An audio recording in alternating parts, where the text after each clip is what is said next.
और आज इस बड़ी विषय पर जिसमें शराब पर सबसे बड़ी शपथ ली जाएगी, 11 बजे सुबह ये शपथ लेती हुई तस्वीरें आपके सामने होंगी। चर्चा के लिए हमारे साथ कई मेहमान जुड़ चुके हैं। सबसे पहले मैं उनका परिचय आपसे कराते चलूं। हमारे साथ शिल्पी सिंह, सामाजिक कार्यकर्ता, जुड़ी हुई हैं। शिल्पी जी, आपका बहुत स्वागत है। निष्का सिन्हा मनोचिकित्सक हैं, आपका भी बहुत स्वागत है मैम। सुहेली मेहता जीडी प्रवक्ता है, सुहेली जी बहुत स्वागत आपका। और अजय यादव आरजेडी प्रवक्ता, आपका भी बहुत स्वागत है अजय यादव जी। सबसे पहले मेरा सवाल सुहेली मेहता जी आपसे ही, कार्यक्रम बड़ा है, उद्देश्य बड़ा है, इसके पीछे की सोच बड़ी है, लेकिन चुनौतियां कहीं ज्यादा बड़ी हैं। क्या इस शपथ से समाधान निकल पाएगा? निश्चित रूप से देखिए, जब कोई भी सामाजिक मुहिम, आज सती प्रथा से लेकर देख लीजिए, चाहे जो भी कुरीति है समाज में, सभी एक सामाजिक मुहिम है और ये भी एक सामाजिक मुहिम है। इससे समाज को बहुत क्षति हुई है आज तक में।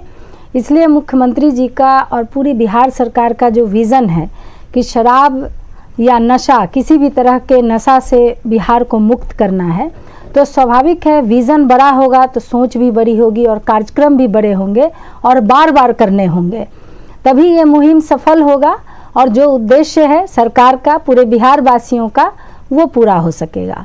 लेकिन सवाल तो सुहेली मेहता जी उठेंगे ना, सवाल तो उठेंगे कि 2016 से शराबबंदी लागू है, फिर इतने साल भी शपथ की ही जरूरत क्यों पड़ रही है? बिल्कुल, देखिए ये शपथ बार बार लेनी होगी। आज ये अंतिम शपथ नहीं है, हम आगे की भी गारंटी नहीं दे सकते हैं कि आज शपथ के बाद लोग मान जाएंगे, क्योंकि इसमें सिर्फ सरकार और प्रशासन के कहने से नहीं होगा और शपथ लेने से नहीं होगा।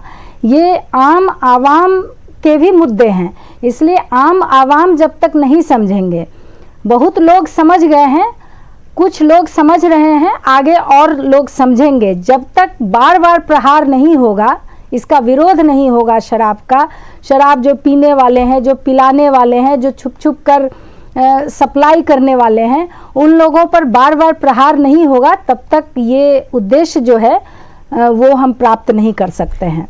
चलिए, हमारे साथ अजय यादव जी जुड़ी हुई हैं। अजय यादव जी, इस शपथ में इससे पहले आप सभी शामिल हुए थे, इसको समर्थन भी सभी लोगों ने दिया था, चाहे पक्ष हो या विपक्ष हो। आज एक बार फिर से शपथ लेने की ही जरूरत पड़ रही है।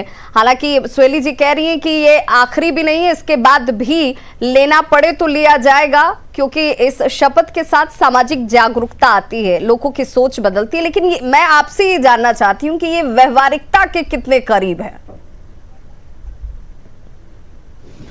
देखिए, जब शराबबंदी का निर्णय हुआ था, जब ये कानून बनकर लागू हुआ था, तो विपक्ष और जो सत्ताधारी थे सब समर्थन किए थे।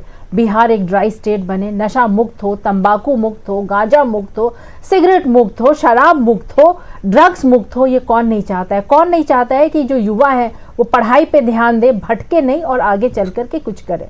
लेकिन हुआ क्या? आज ये 6ठा साल है, शराब मुक्ति फेल कर चुका है, एक बहुत बड़ा फियास्को रह चुका है। अब जहां पहले लाइसेंसी दुकान में शराब बिकता था, अब होम डिलीवरी हो रही है। अगर आप आंकड़े देखें तो शहर में 15 साल से ऊपर 14% युवा जो है वो शराब पी रहे हैं। अगर आप गांव में देखें तो 14 नहीं 15.8% युवा जो है शराब में लिप्त हो चुके हैं। और ये कैसे हुए? होम डिलीवरी करते करते इनकी आदत हो गई। अगर लाइसेंसी शराब बिकता, कुछ रूल्स एंड रेगुलेशन के साथ होता, तो शायद लोग ना मरते। आज क्या हो रहा है? चोरी छिपे लोग शराब बना रहे हैं, शराब बेच रहे हैं, शराब पी रहे हैं और लोगों की मृत्यु हो रही है।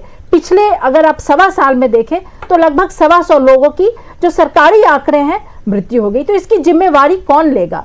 अगर आप कुछ कानून लाना चाहते हैं, अगर आप शपथ कराना चाहते हैं, तो क्या आप उन पदाधिकारियों से, उन पुलिसकर्मियों से ये पूछना चाहेंगे कि स्वेच्छा से, वे इच्छा से शपथ ले रहे हैं या वो मजबूरी वश शपथ ले रहे हैं? शपथ लेने भर से काम नहीं होगा। ये शराबबंदी गुजरात में भी यहाँ तक आपकी बात सही लगती है कि सिर्फ शपथ से समाधान नहीं निकल सकता। यही हम भी जानना और समझना भी चाह रहे हैं कि आखिर हमें वो ग्राउंड तय करने होंगे, वो सिस्टम मजबूत करना होगा जिस सिस्टम के बूते आप इसे सफल बनाना चाहते हैं। लेकिन साथ विपक्ष का कितना है? क्योंकि एक बड़ा और एक ब्रॉड मैसेज समाज में लोगों के बीच ऐसे विषयों को लेकर तो जाना चाहिए ना कि भाई हम सब साथ हैं इस विषय पर, जहां पर हमारे युवा इससे अफेक्टेड होते हो, जिससे आने वाली पीढ़ी प्रभावित होती हो। वहां पर हम पक्ष या विपक्ष नहीं है, हमारी सोच बहुत साफ है कि नशा हर तरह का भविष्य खराब करता है, लोगों के जीवन के लिए हानिकारक है। इस पर रोक हर तरह, हर परिस्थिति में और हर किसी की तरफ से होनी चाहिए। बिल्कुल विभा जी, रोक होनी चाहिए, लेकिन हो क्या रहा है आप हकीकत देखिए। आज जितने पुलिसकर्मी हैं किस काम में लगाए गए हैं? ब्रेथ एनालाइजर लो, जेल में ठूसो। दुल्हन सज रही है, कमरे में घुस जाओ, अगर पकड़ा जाता है तो जेल में ठूसो। इस तरह से तो आपको, आप कोर्ट में देखिए, जेल भरा हुआ है। कोर्ट में आपको अलग से जजेस की नियुक्ति करनी होगी जिन्हें सिर्फ बेल देने के लिए रखा जाए या सुनवाई करने के लिए उन लोगों के लिए रखा जाए जो कि शराब लिए हुए हैं। बिहार की जो पूरी व्यवस्था है एक शराबबंदी को लेकर लचर पचर हो गई है, और पहले जिस तरीके से शराब की स्थिति थी उससे बदतर स्थिति हो गई है। पहले कहाँ 7 साल का बच्चा होम डिलीवरी करता था, पहले कहाँ 15 साल का बच्चा होम डिलीवरी करता था। इस पे मुख्यमंत्री जी क्यों नहीं कुछ सोचते हैं? जब ये लागू करना था, अच्छा डिसीजन है, आज भी हम लोग साथ हैं, आप कीजिए, लेकिन अगर नहीं हो रहा है तो कुछ संशोधन कीजिए ताकि पुलिस संशोधन की गुंजाइश होनी चाहिए, अमेंडमेंट्स होने चाहिए। अगर कहीं कुछ कानूनों के प्रभाव को लेकर अगर उसमें लचीलेपन की जरूरत है तो वो स्थितियां भी बननी चाहिए। ये जय यादव जी अपने विचार और सुझाव के तौर पर आप रखना चाह रही हैं। शिल्पी सिंह हमारे साथ सामाजिक कार्यकर्ता जुड़ी हुई हैं, चूंकि बार बार ये कहा जा रहा है कि इस तरह की जब भी कुरीति की बात हो, इस तरह की कभी भी विषय की बात हो, तो वहां पर सामाजिक चेतना सबसे जरूरी होती है। शिल्पी सिंह जी, आपको लगता है कि हमें 2016 के बाद एक बार फिर से शपथ की जरूरत पड़ रही है? ये सामाजिक चेतना इसे लागू करने से पहले हमें जरूरी तौर पर अपनानी चाहिए थी, वहां पर इसे लेकर कहीं ना कहीं खामी नजर आई। अब भी इसे लेकर हम बहुत ज्यादा गंभीर नहीं है, बहुत ज्यादा संजीदा नहीं है? जी देखिए, सबसे बड़ी बात है कि जब हम कभी भी कोई नियम या कानून बनाते हैं और जिसके लिए बनाते हैं ना, उसको शामिल नहीं करते हैं। मैं हमेशा कहती हूँ कि सरकार नियम तो बनाते हैं, लेकिन उन नियमों का, उस कानून को उस समाज के द्वारा एक्सेप्ट किया जाना चाहिए। समाज में जब वो नियम या कानून जाके टकराता है, धरातल पे उतरता है, तो समाज का अपना कानून होता है, समाज के द्वारा बनाया गया अपना कानूनी व्यवस्था होता है। और अक्सर ये देखा गया है कि हमारे भारत अपने आप में इकलौता देश है जहां पर कानूनों की कमी नहीं है। हर दिन कानून बनते हैं, हर दिन संशोधन होता है, लेकिन जब वो कानून धरातल पर उतरता है तो समाज उसको एक्सेप्ट नहीं करती है। उसका सिर्फ और सिर्फ एक कारण है कि जब इम्प्लीमेंटेशन प्लान बन रहा होता है या जब प्लान बन रहा होता है, उस दौरान समाज का कोई पार्टिसिपेशन नहीं होता है।